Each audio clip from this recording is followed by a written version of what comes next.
What's going on, everybody? It is Overreaction Time once again. I'm your host, Simon Samano, and look who I got with me for this post UFC 316 edition of the show. Just coming back from New Jersey, it is none other than the media titan himself, Mike Bohn. What's up, Mike? How are you, man? What's going on? Another pay-per-view in the books. I don't know, best of the year so far, maybe most noteworthy. I don't know. I thought it was, it stands out to me of the bunch so far as the best of 2025. Absolutely, man. I would agree with that. It is right up there. If not the best, it is right up there among the best this year. Not an overreaction, you would say. Not an overreaction, man. And you are about to get a plethora of overreactions. So you ready to get this thing going? Let's do it. All right, Kamikaze, you know what time it is. Hit it. I mean, guys, what are you fucking? Is this tonight's stupid question night? Are you guys that fucking stupid?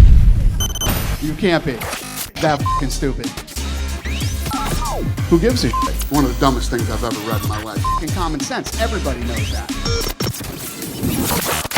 All right, Mike, let's get this thing popping. We're going to start talking about UFC 316. We're not going to go straight to the top of the card, though. We're going to start with the co-main event, where Kayla Harrison came through on her journey to the UFC championship. She talked about the 1 yard line. She plowed right through that 1 yard line in impressive fashion, the way we all expected, or at least the way I expected, by dominating Juliana Pena and then submitting her in the second round to finally win UFC championship that she's long been after. Now, I said this week, last week on the show, that Kayla Harrison was going to have her way with Juliana Pena. That's what happened. So we're actually not going to talk about the fight, Mike. We're going to talk about what's coming up next, which is Kayla Harrison versus Amanda Nunes. They had the face-off in the cage afterward. I got goosebumps watching that thing, just thinking and salivating about how great that fight's going to be. So let me go ahead and hit you with this one right now, Mike. Kayla Harrison versus Amanda Nunes is the biggest women's fight in UFC history. Overreaction. Yeah. Oh, come on, man. It's good if you want to say of this decade or something like that. Like, I could get on board, but man, like we were covering the sport during the Ronda Rousey times. Like, I can't get out of my mind going down to Brazil to cover her fight versus Betchka, and she did an open workout on the beach, and there's little girls literally crying just at like the sight of being in Ronda Rousey's presence. You know, you go like, she could headline pay-per-views. This is a huge fight. I don't know if I can sit here right now and say 100% this fight is headlining its own pay-per-view. Like, I could see this being a co-main event on another really big card under someone, but like, this is a huge fight. But if you're saying in history, I don't know. Is it even bigger than Cyborg versus Amanda Nunes? That felt pretty damn big too. It did feel really big. And I know that was about 5 years ago. And that was a co-main event on a card that had John Jones versus Alex Gustafsson too. But dude, this has to be the main event. On whatever card it's on, it's got to be the main event. This is one of the biggest fights in UFC history, not just women's in women's MMA history with the UFC, but in UFC history, period. I mean, it is rife with storylines, dude. Kayla Harrison and Amanda Nunes used to be training partners. They know each other. Like, they are both huge physical forces, right? They have proven that. Kayla wants to have the legacy to be, the GOAT. In order to do that, she's got to get through her old friend and teammate Amanda Nunes. It doesn't really get bigger than this for me heading into it. I know that, the Amanda Nunes Chris Cyborg fight, when we were leading into that one, yes, that was huge. It felt big. It really did. And it was two Brazilian legends going at it. I think the element with Kayla being the former American judoka Olympic gold medalist against Amanda Nunes, I don't know, man. Like, these are just two unstoppable forces going at each other. Hopefully, before the end of the year, this is the biggest fight in UFC women's history, in my opinion, dude. I gotta disagree with you. It's got to be the main event. I hope so. It is. And I hope that it gets its main event shine. I hope they promote it properly. I hope by the time we get to the fight, it gets away from this respect angle and we get a little more of the edge of like, this is why you left the gym. And there's a little more of this comes out. It can be promoted in a way where it like becomes bigger. Is it the best fight in women's MMA history? I would absolutely say that. Skill standpoint, all those things. It just depends. Like, that 2016 year where Ronda, I think, fought 3 times and it was supported by Conor McGregor fighting and just so much more fan interest in the sport. So it's hard to think like, we'll pull a bigger pay-per-view number, like all that stuff. I have my doubts. I don't think the sport itself is maybe on the same level as those days either. So those are the things that concern me. But like, if you look at all the positive elements, you laid them all there, what they can do, if this is promoted correctly, if both women do their part properly, yes, it can be absolutely massive. I don't know if on paper it hits the same financial numbers and all those kind of things, but like, everything else you said there is correct. But in terms of like worldwide exposure, it's just hard for me to say any fight is going to beat Ronda Rousey. But in terms of skill on both sides, all that stuff, this clears it by bars. Of course, and that's really what I'm focused on here. This Sure. is just the highest level of women's MMA, I think. And the thing about that is, if you compare it to the Nunes Cyborg fight, what we really expected in that fight was just a slugfest, which is what we got for about a minute until it ended, right? Yeah. But in this fight, it's really compelling, like going into this fight from an all-around MMA standpoint, because Kayla brings the grappling and the judo, and we know that Amanda brings the hard punches, and we know Kayla can hit hard too, man. She's a big girl. So whether this fight happens at 135, 145, I assume it's going to happen at 135, right, Mike? It's going to happen at 135. Like it. I mean, I brought up both to Kayla and Dana White post-fight, like what Ali Abdelaziz told me last week, how they'd love to do at 45 first. I mean, I personally love that, hearing the stories Kayla was telling about how crazy this weight cut was, Amanda coming back from all this time off. I feel like you get the best fight at 45, but it seems like Amanda wants it at 35 because she said Kayla has a soft body, and I assume she wants her to cut all that weight, and then she wants to beat the crap out of her body, and maybe she sees that as her big advantage here. So we'll see what everything comes together, what's negotiated, if there's even room for that negotiation. I mean, Dana didn't instantly say like, hell no, we're never doing that. So maybe it could be on the table. Personally, I'd love it at 45 first, but I don't know if that's what we're going to get. But you think we probably get 2 fights out of it?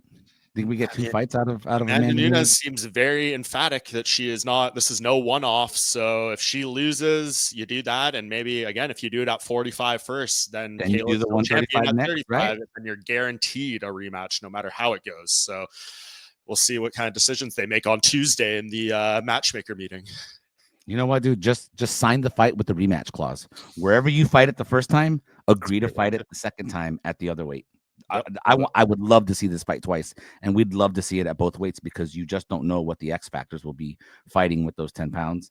Dude, I'm so excited for this fight, man. It's the biggest fight in UFC women's history. You don't agree, but it's all good. I see where we're at already, Mike. I see where we are starting off on the wrong foot. All right, so we're gonna keep it going to the next overreaction. Right now, we will go to the top of the card, and we will talk about Merab Dvalishvili's dominance over Sean O'Malley in the rematch in the main event of UFC 316.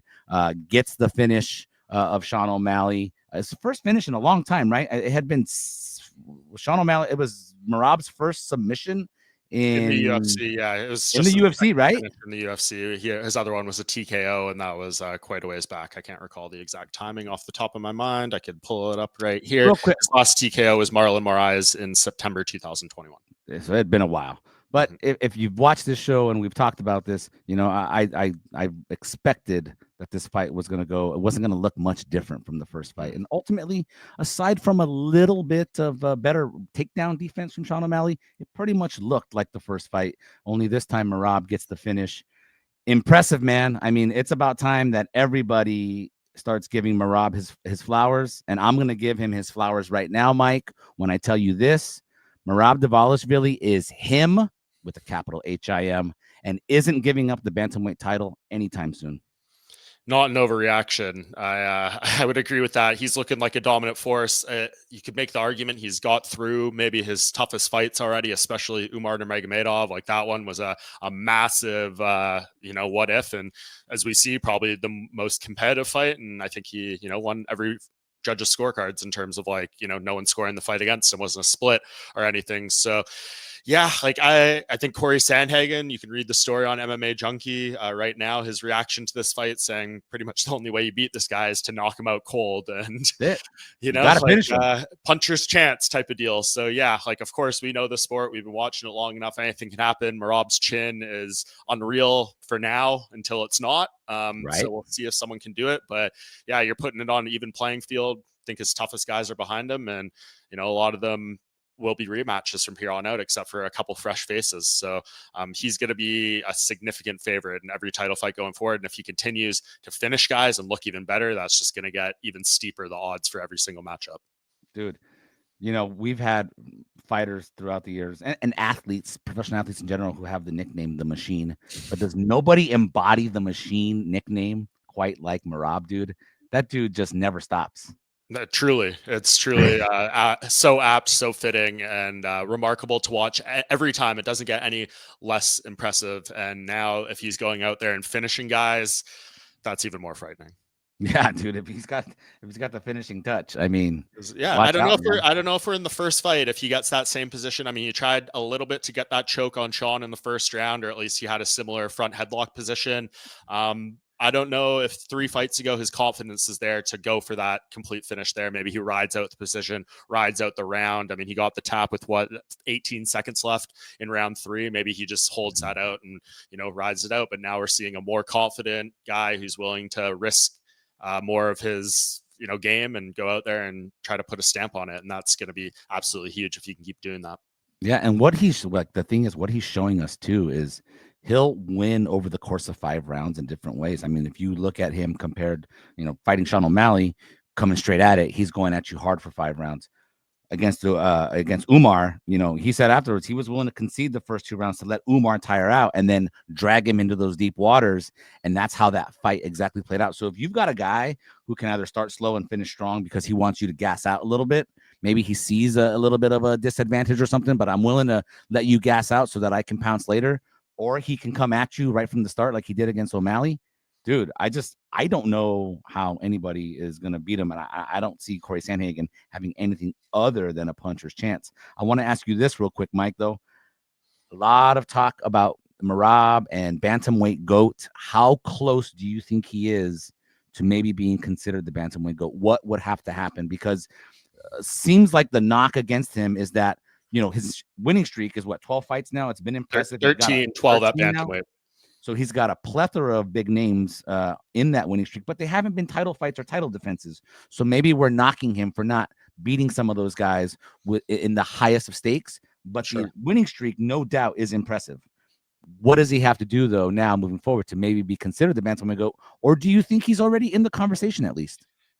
In the conversation, yeah. Like, it's my debate now is he number 1? And it's close, like him and Aljamain, I think, are like close. Dominic Cruz maybe slightly ahead, but it feels like it's getting head to head, and he can surpass that maybe this year. I mean, what's the most consecutive title defenses in bantamweight history? It's 3, Aljamain Sterling, and he's here at 2. He's saying that he wants to fight twice more this year. So imagine he not only becomes the first fighter in UFC history to get 4 title defenses in 1 year, never been done before. 7 fighters have done it 3 times, most recently Alex Pereira last year. And think about how we marveled about that guy for doing that. If he does 4 in a year and breaks the bantamweight title defense record at number 4, I mean, we could be having case closed, end of conversation by the end of 2025. So it's right there. And especially, it ends up being Corey Sandhagen next. And then if he either beats Umar or Piotr Jan after that, like, that's insane stuff. So I've sat here. You could probably go back on record on this show, on Spinning Back Click, whatever it may be, people asking, like, I've said, I don't think there's going to be a guy like this at bantamweight. It's so deep. It's such a good division. All these guys are so talented. It's going to be passed around like a hot potato, this belt, because everyone's just so good. This man is proving me wrong. Yeah, you feel differently now. I mean, just look at what we're seeing. Yeah, it's only 2 defenses, but everything he's done leading up, this is a guy who has screwed over. I mean, he should have got the shot when Cheeto Vera got the rematch with Sean O'Malley in Miami. So, like, he could have been ahead of schedule here, but he had some fights that probably could have been title defenses as well. The guys were that good. And you got to feel like at this point, Mike, just to close this out about Merab, you got to feel like the UFC is loving him at this point with how active he is, with how he's really been branding himself on social media and like and become a really likable guy. Like, we got to give this guy his due and his flowers, man. Like, maybe he is not going to become a huge megastar or a big UFC star, but like he's going to be just below that. And he's definitely going to be a company man and keep fighting. UFC's got to love him at this point. They absolutely should. I mean, go back and probably read the Twitter reaction story from when he beat Sean O'Malley that night. It's probably, UFC is washed. Like, this is a curse. This is going to ruin this. I think it's changed. Sean O'Malley took out the star. Now this guy's loved. I see people out there being like, Merab is my favorite fighter, like all that kind of stuff. And hey, crazy theory, Simon. You know what gets you traction in MMA? Fighting. It's crazy. It's wild, isn't it? Maybe some more guys should follow that pursuit and actually fight consistently, fight often, and go out there and put it all on the line, and you will be beloved. Yes, sir. Yes, sir. All right, man. Well, congrats to Merab. Hell of a win. We look forward to him being champion for a long time to come, or at least I do. Now we're going to move on to the other half of that fight, which was Sean O'Malley, all right? Sean O'Malley comes into this fight, talks about all the lifestyle changes he made, gave up weed, gave up social media. Certainly, as I said, leading up to the first segment before this, certainly we saw a little bit better takedown defense from Sean O'Malley, but ultimately it was Merab who was, relentless and ultimately got the finish. With regard to Sean O'Malley, I'll tell you already, and can't remember if it was you on this show, if it was somebody else. I had called him a fraud of a champion coming out of his first loss to Sean O'Malley. Was it you, Mike? I don't remember if it was you. Might have been. But I had called him a fraud of a champion. I had laid out why at the time. You can go back and watch that episode coming out of the last fight where he lost to Merab. Now I'm just going to go ahead and tell you this, Mike. Sean O'Malley was never him, capital H-I-M, and won't be champion ever again. Won't be champion ever again. Yeah, I don't think that's an overreaction. I think he's still very good. He beat some solid guys. He had his moment there, but is he the next Conor McGregor? Is he one of the next faces of the UFC? Is he all these superlatives people attached to him? And I didn't even hit that part. I didn't even hit that aspect of it, man. I could have gone in there.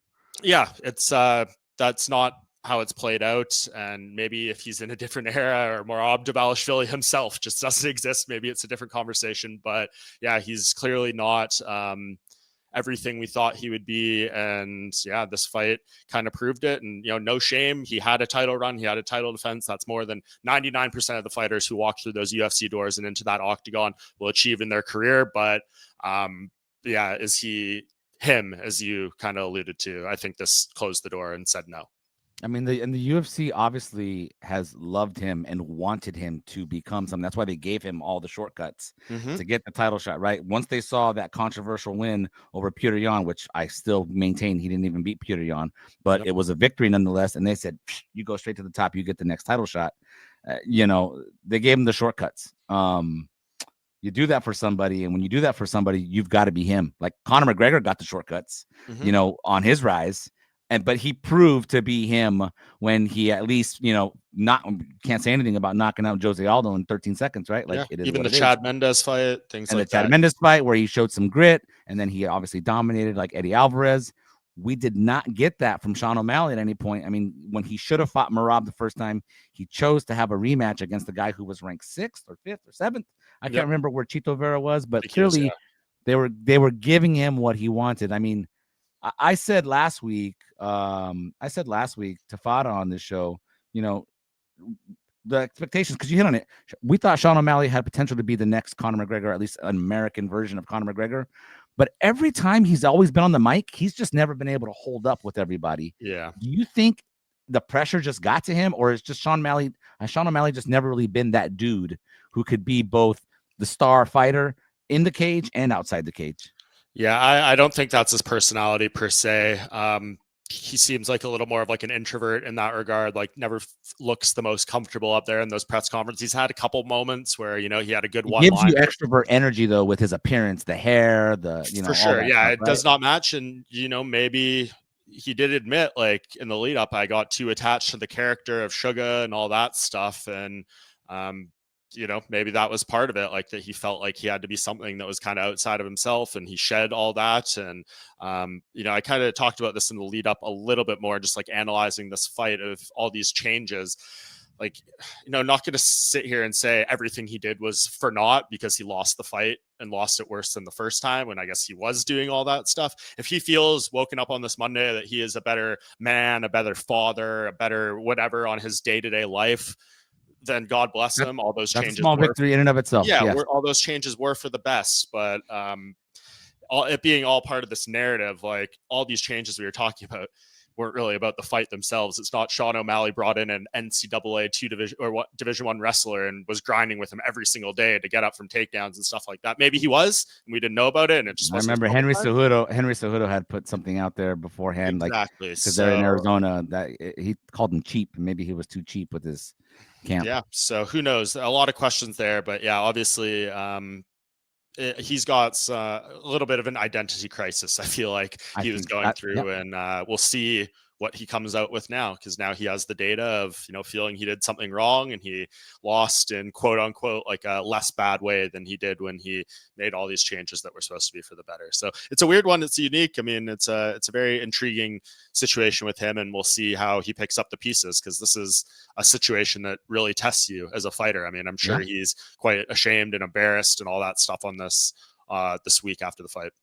Well, what are the pieces to pick up here? What, as the matchmaker guy, what do you think would come next? What should come next? Or what, let me phrase it this way, because we know how the UFC has treated him. Do you think the UFC should try to steer him a certain way, or should they talk with O'Malley and be like, hey, who do you want? And who should he want next, Mike? Like, what makes sense for him in his next fight?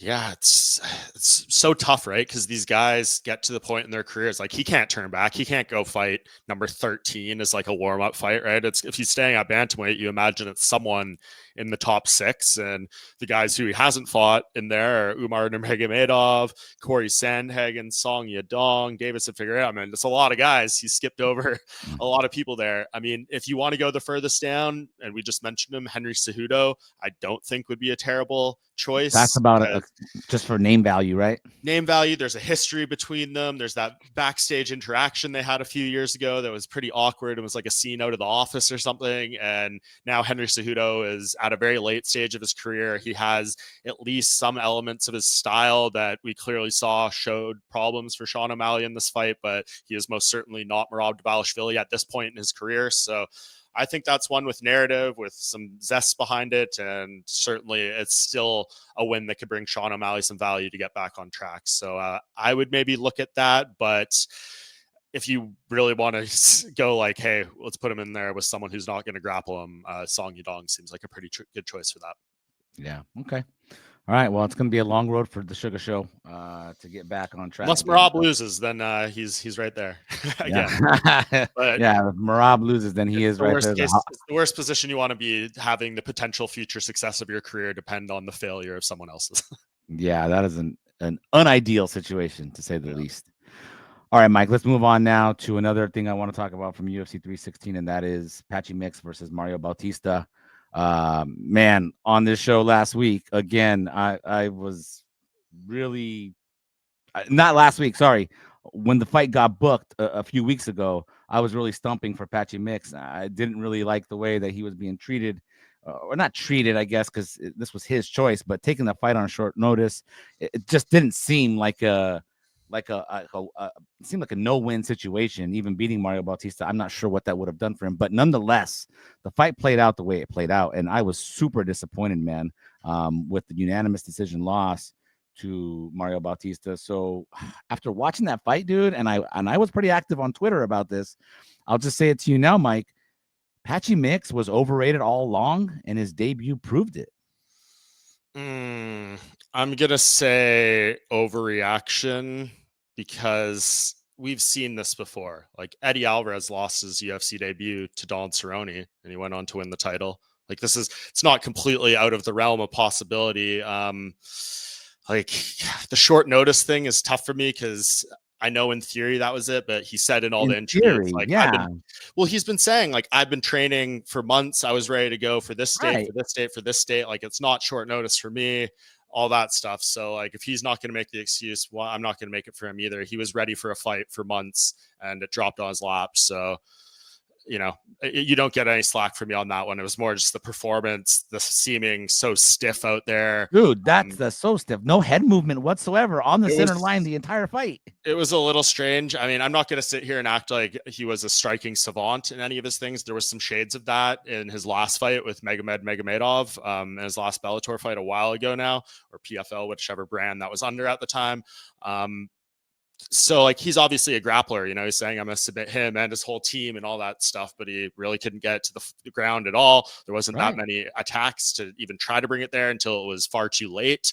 So yeah, this is maybe a combination of the lights being too bright too. It's like, and Mario Bautista, let's give him respect. He's a good fighter as well. Well, I was going to ask you that about the bright lights, because that really just sounds like, sports talk BS, right? Where you're like, oh, the bright lights and he got nervous and he buckled under the pressure. That's a lot of sports talk that we always kind of throw around. But if you look at sort of like, if you think about it, those guys that come from Bellator and PFL, when they get to the UFC, I don't know, man. Like, do they, when it's in your head, right, for like years that you belong in the UFC, you should be there. You start believing you should be there, then you finally get there. I don't know. Like, if you look at, like, say, like Michael Chandler knocked it out of the park by knocking out, Dan Hooker in his debut. Patricio, we just recently saw, didn't look all that great against Yair Rodriguez. MVP won his fight, but didn't look all that great in his debut when he came over. Like, is there really something about finally coming to the UFC and just, like tightening up? I think so. I mean, is what you just listed not enough examples? Like, I guess Kayla Harrison. Harrison knocked it out of the park when she came over. Sure, yeah, but then she didn't look too amazing against Ketlin Vieira either. But like, she obviously won. So, yeah, it is a different level. It's a different amount of exposure, a different amount of pressure. It's all there. Like, it's not easy, and that's what makes the people who do rise to the level so impressive. But yeah, I'm willing to give Patchy a mulligan here. A little bit, and we'll see what he can do with the next one. If he shows up looking like this, then we definitely got to reevaluate this entire segment, and maybe I'll be more willing to say it's not an overreaction. All right. Well, I reserve the right to jump back on the Patchy Mix hype train if his next fight looks more like the Patchy Mix we've seen for several years. But this past weekend was We'll keep your spot warm. It was a really big letdown. Please keep my spot warm, all right, Mike? All right, man. We're gonna close out the show here with one last topic, and now we're going to look ahead to this coming weekend where UFC on ESPN 69 UFC on ESPN 69. Let's go. Otherwise known as UFC Atlanta, where in the main event we're going to get Kamaru Usman coming back after like more than 2 years away, almost 2 years away. He's going to come back and fight Joaquin Buckley, who's obviously been on a rise and coming off a smashing of Colby Covington back in December. So we've got, Buckley on the rise, trying to make a name for himself here. Kamaru Usman, been on the shelf, 3 losses in a row, former champion, obviously great champion when he was there, on top of the mountain, but he's coming back after a few years. I look at this fight, Mike, and I'm going to give you this right now. The pressure isn't on Joaquin Buckley to just win. He needs to win with style points. Not an overreaction. I mean, if it's in the context of trying to make a statement for a title shot anytime in the near future here. Yeah, definitely. I think that would be the case. Maybe if I think about it a little bit more, I mean, I feel like even if he wins this fight in spectacular fashion, he might have to fight again after, right? Just with the timing of when Del Maddalena and Islam Makhachev, if that doesn't happen till October, he doesn't strike me as the type of guy who might, if he is, guaranteed a shot, that would maybe not come until March. If it's Islam, like, who knows, with Ramadan, all these things start complicating the schedule a bit. So yeah, I mean, if things are straightforward, of course, that's what you should and need to be doing if you want to separate yourself from the Shavkat Rakhmonovs, from the Sean Brady's. Like, this is an insane weight class right now. But I do feel like part of him also has a little inside track. I know they had at least discussed him getting the fight with Bilal Muhammad in Montreal when Shavkat fell out before they ultimately went with Jack. So someone over there in the UFC headquarters is a Buckley fan and, wants to see him push. So maybe a win here is enough. But of course, in a spot like this, you damn well want to add to your highlight reel with something amazing. And I can't really envision Buckley winning in a way that doesn't include something like that. Yeah. I mean, listen, welterweight went from like being a veteran division to suddenly being like maybe the most exciting division. It's amazing. This is what in the UFC. I mean, Sean Brady, coming off his big win over Leon Edwards, vaulted him to number 2 in the rankings right now. Obviously, Shavkat is on the shelf for the moment, but we know how the UFC feels about Shavkat and how we all feel about watching him and his rise. And then you got Ian Machado Gary, who took that fight on short notice, got the win, and then, gets the backup role. So, dude, like, Joaquin Buckley has to knock out Kamaru Usman to really give himself a chance or at a title shot next, even a small chance. Yeah, whoever that person is at the UFC that likes him needs to see a knockout, right? I think they would certainly like to. And, if this is the spot you need to be, because if he goes out there against a 30 whatever year old he is, 38-year-old Usman, who hasn't fought in 2+ years, coming off the 3 straight losses. I mean, who knows? You saw the interview that Ali Abdelaziz did with Submission Radio over the weekend, and he said like Usman was getting injections leading up to every fight, and now he's actually healthy for the first time in like his whole UFC career, which is insane if true. We'll hear from him this fight week as Danny Segura's out there in Atlanta. But yeah, I mean, those are some things that maybe make it interesting, but for sure you got to go for the highlight in this spot, main event in front of a crowd. You're on this run, you've looked amazing at welterweight, go for broke. Yeah, you got to get that Impa Kasangana reach knockout, man. Do that, and my fear is just him doing those oblique kicks right at Usman's frugal knees. It's that would be the point to attack. I mean, that definitely would be. And then maybe that sets something up high. So we'll see.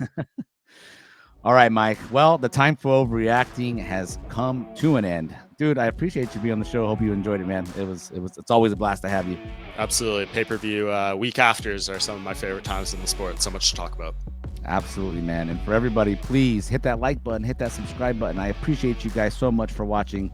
And until the next edition of ORT, we will see you then. Dana, take us away. MMA Junkie AI.